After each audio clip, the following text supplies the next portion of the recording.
मैं हूँ इमरान असलम और मैं आज आपको प्याज की फसल के बारे में बताऊंगा। बहुत से भाइयों ने कहा कि प्याज की फसल के बारे में बताएं कि किस तरह से इसको काश्त किया जाता है, कौन कौन सी खाद डाली जाती है और कौन कौन सी इसको बीमारी आती है और उनका इलाज क्या क्या है। तो मैं आपको इस वीडियो में सारा कुछ बताऊंगा, ज़ीरो से लेकर 100 तक। तो आप मेरे साथ रहें और वीडियो एंड तक देखें। तो प्याज जितनी भी हमारी फसलें हैं उनसे सबसे अच्छा इसका रहता है। सबसे पहली बात, इसकी डिमांड पूरा साल रहती है और हर जगह पे होती है। तो इसका रेट अगर कम भी हो जाए तो अगर आपकी फ़सल अच्छी हो तो आपको अच्छा मुनाफा दे जाता है। और जैसा कि आजकल रेट हाई हैं इसके, तो आजकल तो माशाल्लाह से ये बहुत ही अच्छी फसल है। लेकिन ये है कि हमारी ग्रोथ अच्छी होनी चाहिए। बाकी रेट तो फिर अच्छा हो ना हो वो बात की बात होती है, लेकिन आपकी फ़सल अच्छी होनी चाहिए। आपको जो आप अपना इन्वेस्टमेंट करते हैं उसका आपको नज़र आनी चाहिए। तो जी ये प्याज है, ये तकरीबन 50 दिन का इसकी उम्र है। और ये सबसे पनीरी शिफ्ट जब हमने की थी तो उससे लेके अब तक इसको 50 दिन हो गए हैं। तो सबसे पहले इसमें आता है सवाल कि इसमें जो प्याज के पौधों के दरमियान फासला कितना रखा जाए। जो हमारे रवायती तरीका था उसमें फ़ासला बहुत ज़्यादा रखा जाता था, 6 इंच से 7 इंच 8 इंच। लेकिन उसमें जितनी आपकी प्रोडक्शन आती थी उससे डबल प्रोडक्शन हम ले सकते हैं। हम इसका फ़ासला सिर्फ इसमें फ़ासला तीन तीन से 4 इंच के दरमियान रखा जाता है। और 3 से 4 इंच के दरमियान फासला रखा जाता है। तो दूसरी बात इसमें आ जाती है कि इसमें खाद कौन सी डालनी है। तो खाद जो भी हमारी फसलें हैं जो ज़मीन के अंदर फ्रूट बनता है, लाइक आलू, प्याज, उसके अलावा आपकी शकरकंदी, तो या लहसुन, तो इसमें सब फसलों में ना जो आपकी खाद है उसमें सल्फ़र और फास्फोरस होनी ज़रूरी है। इसमें नाइट्रोजन खादों की ज़रूरत होती है लेकिन कम। तो बहुत सारे हमारे जो ज़िम्मेदार भाई हैं वो इसमें ज़्यादातर नाइट्रोजन इस्तेमाल करते हैं और फास्फोरस और सल्फ़र वगैरह को इग्नोर करते हैं।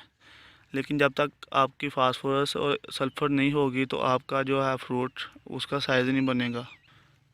तो सबसे ज़्यादा जो इसमें ज़रूरी चीज़ है वो इसमें खाद की सिलेक्शन है। आपको आपके ज़मीन का आइडिया होना चाहिए कि ज़मीन की जो नेचर है वो अल्कलाइन है या एसिडिक है।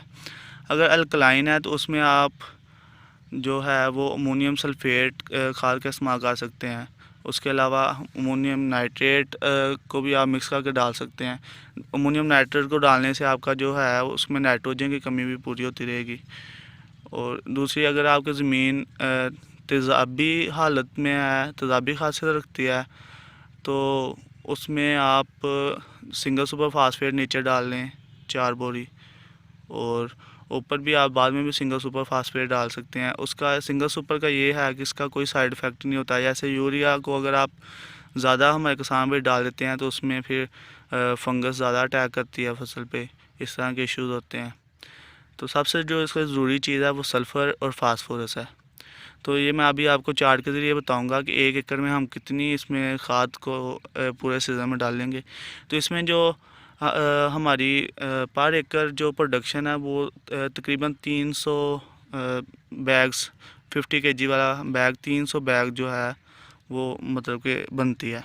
अभी देखें माशाल्लाह से इसका बल्ब साइज़ बहुत ग्रोथ में, अभी ये लास्ट स्टेज में चल रहा है। अभी इसको 10 से 15 दिन और ये रहेगा, तो उसके बाद ये अपनी ऐसे ही तैयार हो जाएगा। ये देखें माशा से। तो ये हमारा जो ये ओनियन की फसल है, इसमें हम 1 एकड़ में 4 से 5 लाख रुपया इन्वेस्ट में अपना मुनाफा कमा सकते हैं आसानी से।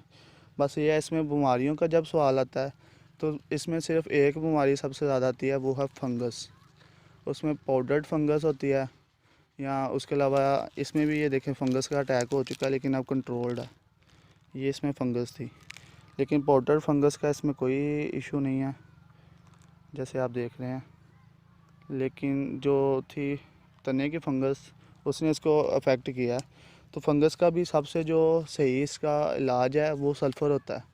सल्फ़र आपका बेसिकली फंगीसाइड भी होता है और ग्रोथ में भी इसका मदद करता है। इसमें पानी लगाना जो है वो भी एक बड़ी, इसमें लेवल अच्छा होना चाहिए आपके खेतों का, और लेवल के साथ साथ जो आपका पानी है, आपने पानी लगाना हर दूसरे तीसरे दिन है गर्मी के मौसम में, लेकिन पानी का लेवल जो है ना वो ज़्यादा नहीं होना चाहिए। पानी थोड़ा कम रख के लगाएं लेकिन लगाते रहें। तो माशाल्लाह से ये आपके सामने है, ये प्याज, ये हमारी ये 50 दिन की फसल है। पनीर जब शिफ्ट की थी 50 दिन की फसल है। तो बाकी अगर किसी भाई को कोई और इसकी मसला हो, कोई बीमारी का मसला हो, तो आप मुझसे कांटेक्ट कर सकते हैं। उसके अलावा काइंडली मेरे चैनल को सब्सक्राइब करें और इस तरह की मज़ीद वीडियोस देखते रहें। जज़ाकल्लाह, इसका मदद करता है।